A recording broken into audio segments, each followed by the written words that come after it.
To assess the impact of Latin American Studies program in the U.S., one has to go back and remember what the 1970s were like. The 1970s were full of civil unrest. We look to the history and we see the civil rights movement, the Latino communities fighting for housing, welfare rights, workers' rights. When we got to UIC, it was a very different place in the 70s than what it is now.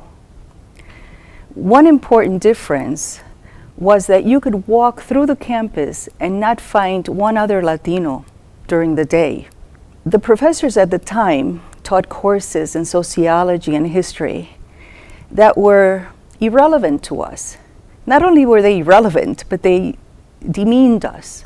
I remember sitting in a sociology class and reading and hearing the professor talk of how we, the Latinos and the African American community, were culturally deprived. Culturally deprived, imagine that. We started rejecting this type of curriculum, and we decided that we wanted our own Latino scholars to teach us in a way that dignified our humanity and gave us the tools for social change and to create a more just society.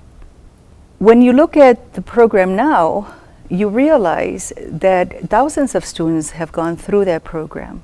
They've had the options of selecting courses that empower them to go back into the community and construct those communities and their own lives, and do it in a way that is respectful and that dignifies our people.